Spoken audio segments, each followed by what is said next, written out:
Then today's topic for discussion is consumption function. Consumption function. Then we have discussed in the previous class the Keynes psychological law of consumption. Keynes psychological law of consumption. So in continuation to that, we have consumption function. Then consumption function is said to be a tool. Said to be a tool which establishes the relationship between income and expenditure.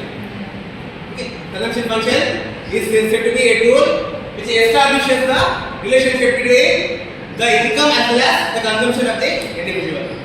Okay. Then the consumption expenditure of the community, that is a group of people, are determined by community's level of disposable income.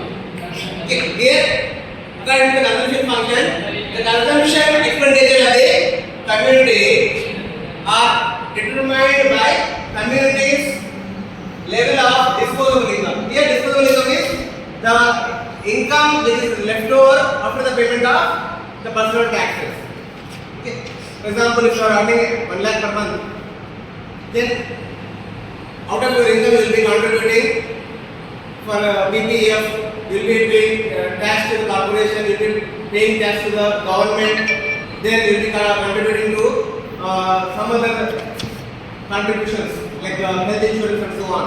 So the income left over after the payment of all these emoluments, all these expenditures, it is called disposable income. So here the consumption function, the consumption level of the community, or I can say the consumption expenditure of the community are determined by the community's level of disposable income. So then the schedule that relates consumption to disposable income is called consumption function. So again, the schedule that relates consumption to disposable income is called consumption function. Okay. So here symbolically the consumption function is written as C is equal to the function of income. Okay. So where Y is income, here Y of income, C is consumption at various levels of income, and correspondingly there will be consumption according to the income level. So here the concept of consumption function is measured through propensity to consume. Is measured through propensity to consume. So here propensity to consume is the willingness of the individual to spend. Okay, that is out of his personal income, how much the individual is ready to spend to meet his expenditures. Okay. So here the consumption function of the individual is measured through propensity to consume. Okay. Then here when it comes to propensity to consume, we have two types. One is average propensity to consume. So in short, it is called ABC. Then it is the total amount of consumption expenditure out of the given total income at a particular period. So here average propensity to consume is the total amount of consumption expenditure out of the given total income at a particular period. It may be of a community or may be of a individual. So here we can calculate average propensity to consume by using this formula. ACC is equal to total consumption divided by total income. So here it is written as C by Y. ACC is equal to C by Y. C stands for consumption, Y stands for income. Then one more is marginal propensity to consume.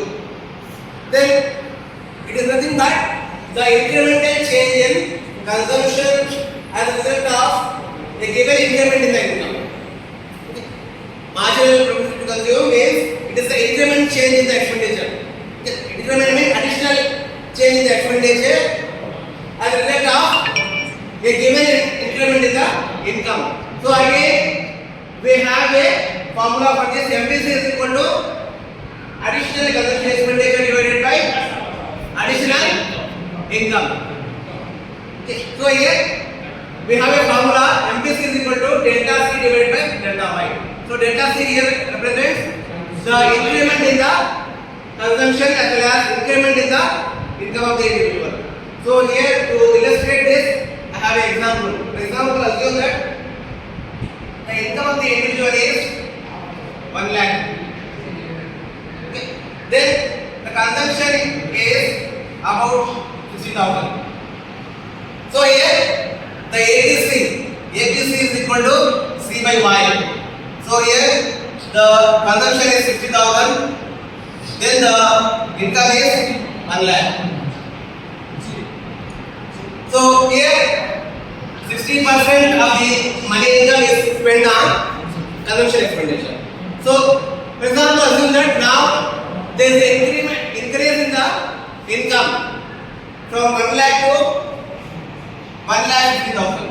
Yes, from 1 lakh to change in income is, I am writing here, change in income is 1,50,000. Then change in consumption is about 80,000. So here, what is the change in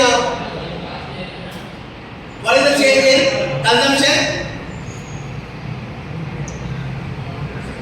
So here, MPC is equal to change in delta C divided by delta Y. So delta C here how much?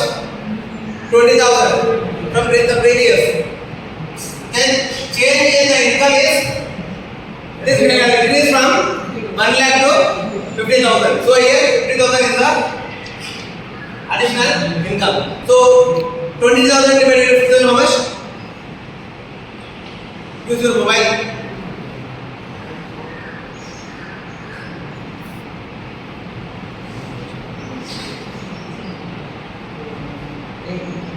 2.5.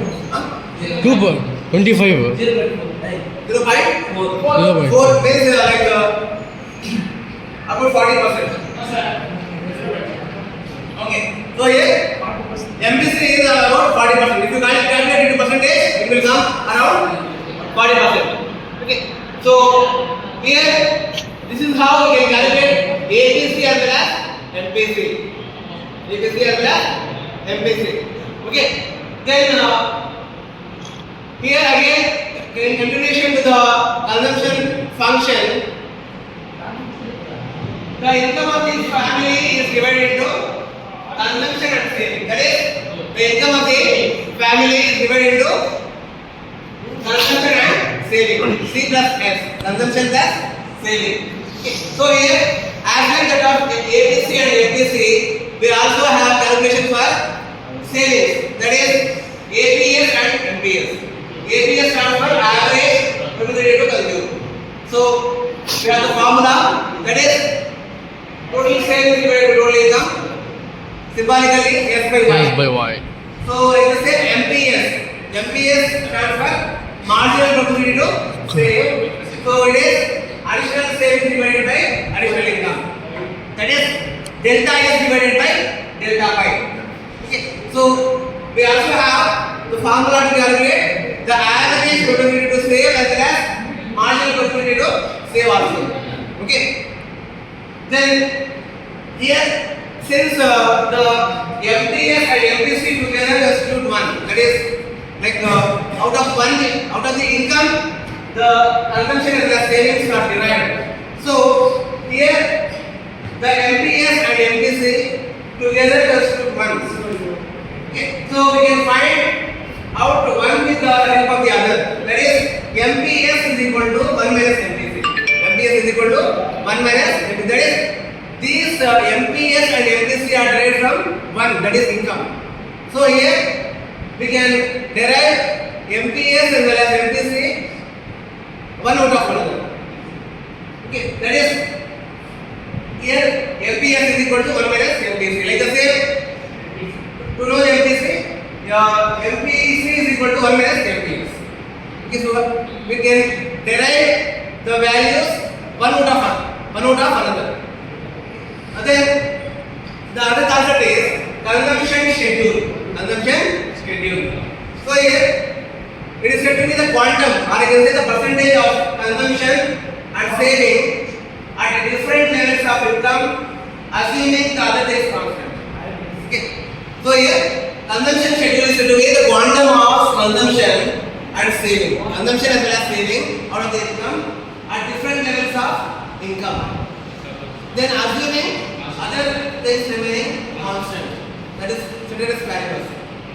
So you need to keep in mind what is the consumption function, then how the consumption function is measured, that is by using the ATC and MTC, then how to calculate ATC and MTC, and how we can derive the APC, APS as well as MPS, then the meaning of the term consumption schedule. Okay.